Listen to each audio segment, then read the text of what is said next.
오늘도 말씀과 성령으로 충만한 오늘 하루 되시기를 간절히 축원합니다. 이사야서를 가리켜 작은 성경이라고 부르지 않습니까? 그러니까 왜 작은 성경이라고 부를까요? 그러니까 구약과 신약의 흐름이 이게 녹여져 있기 때문에 그렇습니다.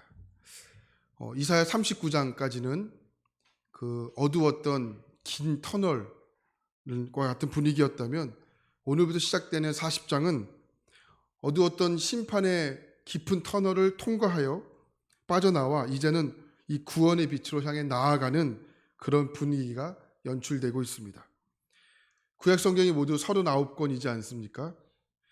그러니까 이사야 39장까지는 이 바로 구약의 내용이 함축적으로 들어있다고 보시면 되고, 또 40장부터 66장까지는 27장이지 않습니까? 그러니까 신약 성경 27장이기 때문에 이 구원의 빛이 임하는 소망과 위로의 말씀이 들어있다라고 보시면 될 것 같습니다. 근데 여러분, 심판에서 구원으로 이렇게 분위기가 이렇게 갑자기 전환되는 이유가 뭘까요? 이스라엘 백성들이 무엇을 잘했기 때문일까요? 아니면 칭찬을 받을 만한 어떠한 행동, 또 어떠한 것을 했기 때문에 그럴까요?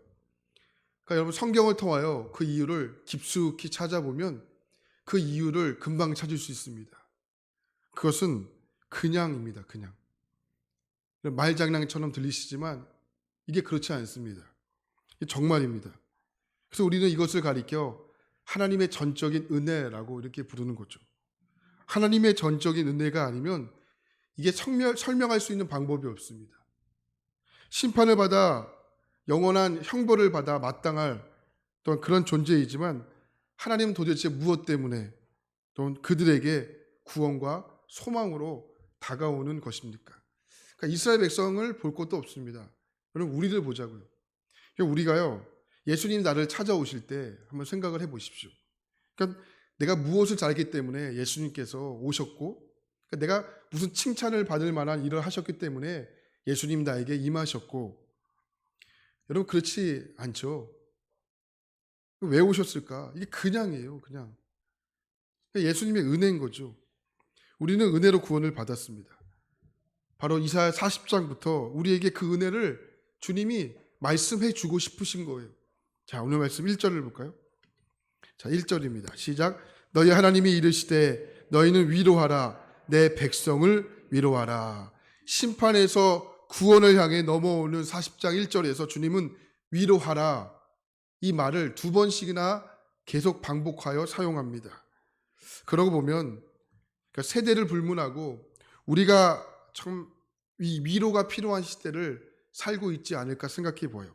저는 이 말씀을 보면서 마태복음 11장 28절 말씀이 생각이 났습니다. 수고하고 무거운 짐진 자들아 다 내게로 오라. 내가 너희를 쉬게 하리라. 그러니까 하나님이 보시는 우리의 인생은 수고하고 무거운 짐진 자, 그러니까 지친 상태라는 거죠. 이렇게 지친 우리들을 주님이 초청하시는 거예요. 그리고 한 가지 기억해야 하는 것은 하나님이 수고하고 무거운 그러니까 짐을 진 상태에 있는 우리들을 부르시고 위로자가 되시는데, 그때 주시는 위로가 우리가 좋아하는 음악을 듣고 마음이 설레이고 조금 울컥하고 그런 차원의 위로가 아닌 것이에요. 하나님의 위로는 노래 한 곡 듣고 일시적인 차원에서의 위로가 아니라 어떤 위로일까요? 우리의 영혼을 소생시키는 위로예요. 우리의 영혼을 다시 살리시는 위로라는 거예요. 여러분, 자꾸만 말씀을 보실 때 어떤 감동만 받으려고 하시면 안 됩니다. 감동은 언제나 우리를 속게 합니다.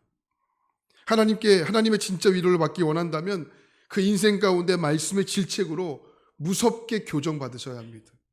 낙심과 절망으로 인해 주저앉고 있다면 말씀으로 교정받아 다시 힘을 얻어 삶이 솟게 되는 은혜를 맛보는 이것이 하나님의 위로인 것이죠. 근데 오늘 말씀 보니까 우리를 가리켜 이렇게 표현합니다. 6절에 보면 모든 육체는 풀이요 그의 모든 아름다움은 들의 꽃과 같다 설명하죠. 이 풀이라고 해당되는 히브리어 단어가 하치르라는 단어. 이 하치르라는 단어는 금방 자랐다가 금방 시들어 죽게 되는 1년생, 이 풀을 의미하는 단어입니다. 무슨 의미일까요? 하나님 우리 인생을 하치르라고 여기시는 거예요. 금방 자랐다가 금방 시들어버리는 1년도 되지 않아 죽는 그런 풀과 같은 인생. 여러분 우리가 하치르예요. 뭘 자랑할 수 있겠습니까? 여러분 가진 것이 많다고 자랑할 수 있어요? 많이 배웠다고 자랑할 수 있습니까? 힘이 세다고 여러분 사람을 함부로 할 수 있습니까? 하치르라니까요.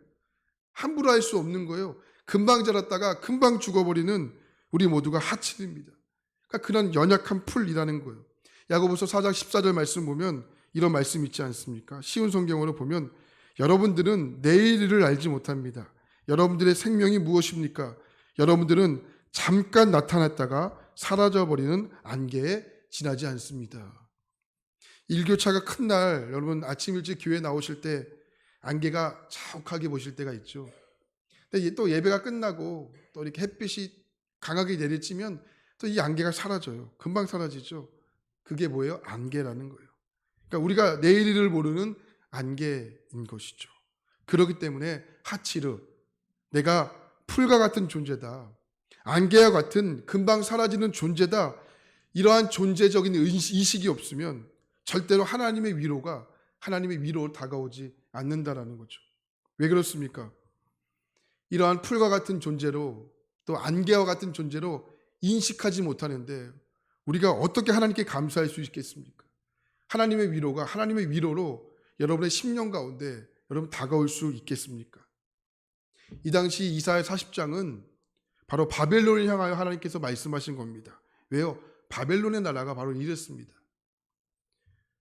하나님을 전혀 의식 없이 살았습니다. 그러니 하나님이 어떻게 보이겠습니까? 자, 그래서 7절에 보면 이렇게 말씀하는 거예요. 자, 7절 보겠습니다. 푸른 마르고 꽃이 시듬은 여호와의 기운이 그 위에 불미라. 이 백성은 실로 풀이로다. 여호와의 기운, 히브리어로 르하흐라는 단어. 르하흐라는 단어 많이 들어보셨죠? 뭐 생명, 호흡, 영 이런 뜻이에요. 근데 7절 말씀을 보니까 이 르하흐라는 단어는 특별히 바람이라는 단어로 해석됐는데 어떤 바람이냐면 시로코라는 바람이에요. 시로코라는 바람은 어떤 바람이냐면 초여름에 사하라 사막에서 불어서 아프리카의 지중을 넘어서 이탈리아의 남부까지 가는 바람입니다. 그 바람을 가리켜 시노코라는 바람이라고 부릅니다. 이 바람이 불면 풀과 또한 꽃이 다 죽습니다. 그러니까 이 말씀을 주님이 하시는 거예요. 시노코, 너희들 시노코라는 바람 알지 않느냐? 이 바람이 불면 풀과 또 꽃은 다 죽는다. 지금 바벨을 향하여 주님이 말씀하시는 거예요. 나의 기운이 불기만 하면 너희들이 강력하다고 여기는 바벨론이 금방 시들어 죽게 된다. 주님이 그것을 말씀하는 거예요. 자, 이것이 근데 여러분 바벨론에게만 해당되는 말씀입니까? 아니죠. 지금 이 땅에 사는 우리 모두에게 적용되는 말씀이에요. 근데 여러분 오늘 이사야 40장의 말씀의 흐름을 잘 보시기 바랍니다. 1절에서 내 백성을 위로하라 라고 시작하신 말씀이 6절에 와서 뭐라고 말씀합니까? 모든 육체는 풀이다. 그의 모든 아름다움은 들의 꽃과 같다. 그러니까 풀과 같이 안개와 같이 너희의 존재를 이식하지 못하면 자각하지 못하면 우리의 한계, 우리의 유한함을 우리가 인정하지 못하면 하나님의 위로가 없다고 말씀하시는데 그 말씀이 어디까지 이어지십니까? 9절 말씀 보니까 이렇게 표현해요. 아름다운 소식을 시온에 전하는 자여 너는 높은 산에 오르라. 아름다운 소식을 예루살렘에 전하는 자여 너는 힘써 소리를 높이라. 두려워하지 말고 소리를 높여 유다의 성읍들에게 이르기를 너희의 하나님을 보라 하라. 하나님의 위로가 임하기 위해서는 내가 풀이다. 내가 안개다. 이 연약한 존재인 것을 자각해야 됩니다. 근데 거기서 머무르면 안 됩니다. 그 자리에서 9절 말씀을 보면 어떻게 하라는 거예요? 너희 하나님을 보라는 거예요. 근데 원어 성경에 보면 이런 뜻으로 되어 있어요. 보라, 너희의 하나님이 여기 계신다라는 거예요. 자, 이 흐름을 아시겠습니까? 우리를 풀과 같은 연약한 존재로 자각하고 안개와 같은 존재로 의식하면 어떻게 하라는 거예요? 하나님을 바라보고 믿음으로 그 자리에서 하나님이 함께 계신다고 선포하라는 거예요. 그 속에 하나님의 위로가 시작된다라는 겁니다.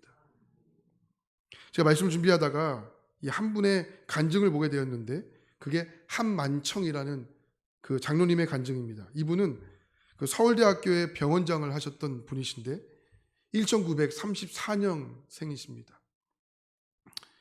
근데 이분이 수도 없는 그 암 환자들을 고치고 또 수술까지 하셨던 분입니다.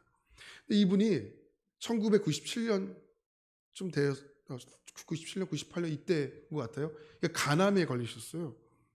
참 이상하죠. 다른 분들은 다 수술시켜 놓고 전작 봉인은 수술하지 않는 거예요. 그러니까 그렇잖아요. 먼저 본인이 수술해야 하는 것이 맞지 않습니까? 다 수술시켜 놨으니까. 근데 이분은 수술하지 않아요. 근데 그 간암의 그 암이 폐해까지 전이 되게 됩니다. 그러다 2006년도에 그 암이 이 방광암까지 전이 되게 된 거예요. 이제 생존율이 5%밖에 되지 않습니다. 근데 이분이 유명한 말을 해요.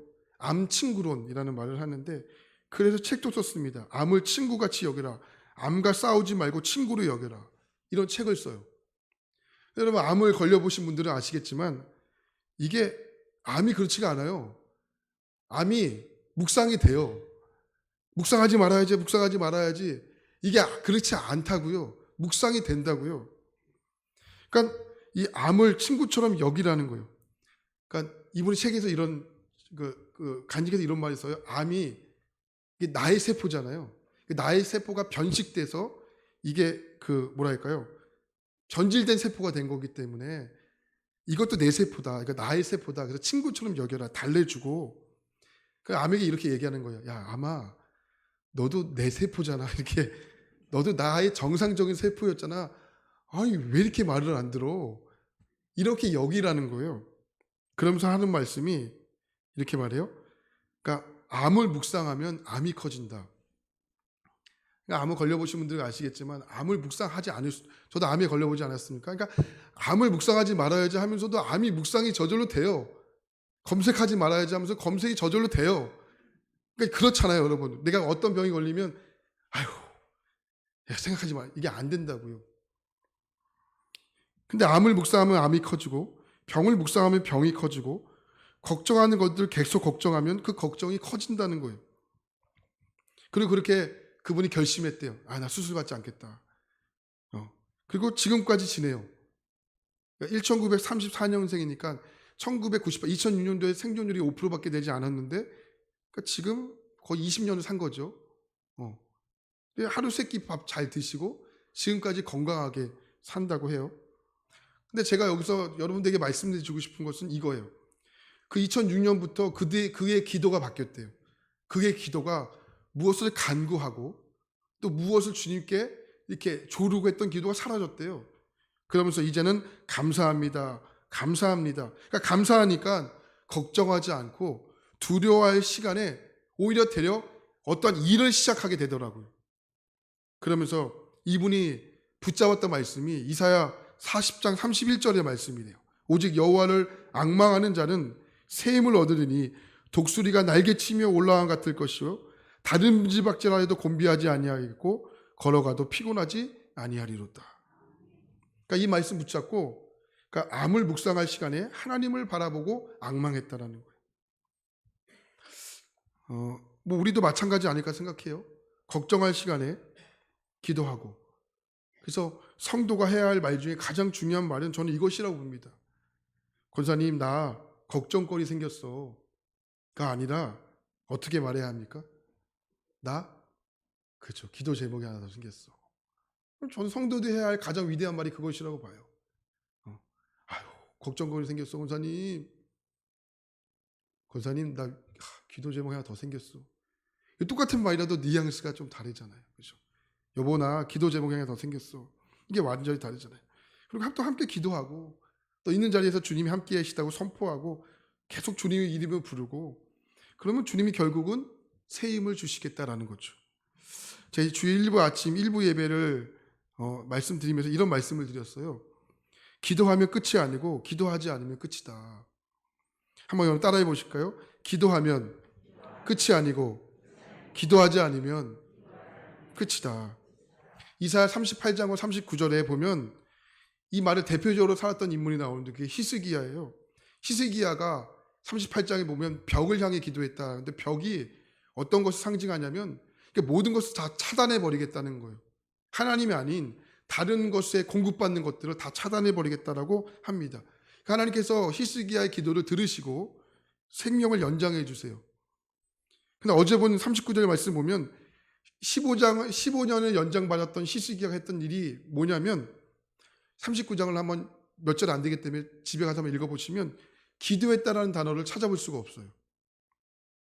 그러니까 지금 어떠한 문제로 인해 기도하고 계신 분들이 있으시죠? 다 끝났다고 여러분 여기시나요? 가능성이 없다고 여기시나요? 아니에요. 기도하면 절대 그 일은 끝이 아니고 기도하지 않으면 그 일은 끝이 되는 거예요. 40장을 통하여 우리에게 주님 말씀하시는 거예요. 우리의 인생은 안개와 같이 풀과 같이 연약한 존재다. 그러나 연약하지만 그거 자각하지 못하고 인식하지 못하면 하나님의 위로를 받을 수 없다라는 거죠. 그래서 교만하고 내 힘 믿고 또 이렇게 건방 떨고 하나님의 위로가 다가올 수 없습니다. 그리고 한 가지 주님 바라보고 주님이 함께 하신다는 것을 있는 자리에 선포하라는 거예요. 네. 그때 주님이 새 힘을 주신다. 하나님 말씀이 변하겠습니까? 어제도 또 오늘도 또 앞으로도 하나님 말씀 변하지 않는 말씀이시죠. 그래서 하나님 우리에게 꼭 필요한 은혜를 주십니다. 그 은혜로 마침내 여러분들이 도달할 데까지 주님이 이끌어 가실 겁니다. 하나님 여러분과 함께 하시기를 간절히 소원합니다. 오늘도 그 하나님과 동행하고 있는 자리에서 주님 바라보고 있는 자리에서 주님 선포하고 승리하는 저와 여러분 되시기를 축원합니다. 기도합니다. 주님 감사합니다.